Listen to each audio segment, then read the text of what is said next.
દેશની પહેલી બસ ગુજરાત એસટીની અંદર આવી છે, જે આ સિસ્ટમ છે ફાયર ડિટેક્શન અને પ્રોટેક્શન સિસ્ટમ, કે જેની અંદર 250 લીટરની 2 પાણીની ટેન્ક છે. આ ટેકનોલોજી અત્યાર સુધી માત્ર નેવીની અંદર સબમરીનમાં વપરાતી હતી અને એ ટેકનોલોજી આપણે ઇન્ટ્રોડ્યુસ કરી છે. 2 ટેન્ક છે અને એનું પ્રેશર 15 બાર મેન્ટેન કરવા માટે ઉપર સાહેબ આપણે ટેન્ક રાખેલી છે.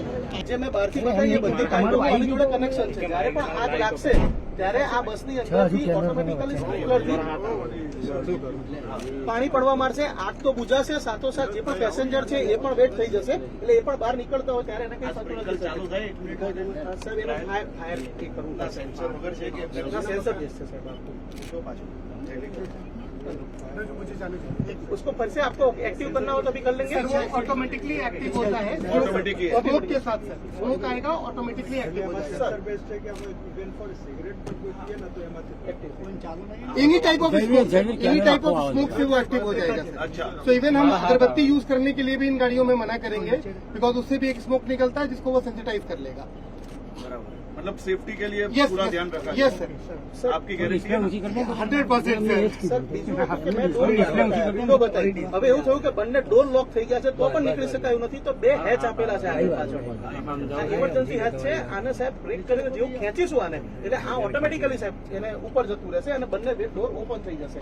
કુલ 40 સીટ 47 આની સીટિંગ કેપેસિટી છે સાહેબ. 13.5 લંબાઈ છે. પહેલી 4 સીટ જે છે એ દિવ્યાંગો માટે આપણે રિઝર્વ રાખીએ છીએ અને પાછળ જે છે એ જે પ્રમાણે આપણી ચેનલ છે એ પ્રમાણે એને કરતા રહીએ છીએ. આ વોલ્વો બસીસ એ દેશની પહેલી એવી વોલ્વો બસ છે કે જેમાં પ્લેન અને સબમરીન માં જે ટેકનોલોજીનો ઉપયોગ કરવામાં આવે એ ટેકનોલોજીનો ઉપયોગ રાજ્યના નાગરિકોની સેફટી માટે આ બસોમાં કરવામાં આવ્યો છે.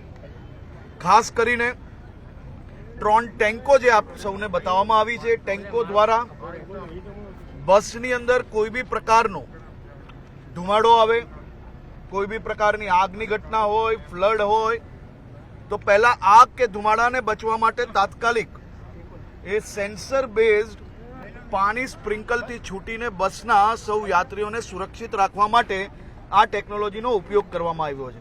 આ વોલ્વો આપણે જોઈ જે પ્રકારે હાઈટેક હાઇડ્રોલિકનો જે ઉપયોગ કરવામાં આવ્યો છે, કોઈ મારા વડીલ બા જે વોલ્વોમાં જતા હોય, જેને પગથિયું ચડવું તકલીફ ના પડે તે માટે વોલ્વો એ બાને એ ઉંમરલાયક લોકોને સરળતાથી બસની અંદર આવી શકે તે માટે વોલ્વો આખી નીચે જશે હાઇડ્રોલિકથી અને પછી જ્યારે પેસેન્જર ચડી જાય છે ત્યારે પાછી ઉપર લઈ લેવામાં આવશે.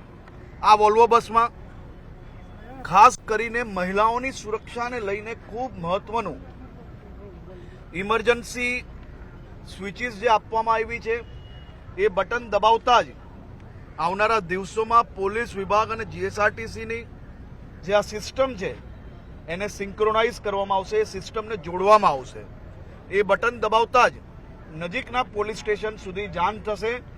આ બધી જ નવી બસોમાં આ બટન નાખી લેવામાં આવ્યા છે. આ બટનો આવનારા દિવસોમાં ટેકનોલોજીથી જોડવામાં આવશે પોલીસ અને જીએસઆરટીસીના. આ બસમાં ઇમરજન્સી એક્ઝિટ જોડે જોડે સીડીઓ આપવામાં આવી છે, જેના કારણે કોઈએ કૂદવું ના પડે, કોઈને ઈજા ના થાય તે માટે આમાં ઇમરજન્સી ગેટ અલગથી બનાવવામાં આવ્યો છે. દરેક બારીઓ ઇમરજન્સી એક્ઝિટ તરીકે અને દરેક જગ્યા પર હેમર એટલે કે હટોડી મૂકવામાં આવી છે.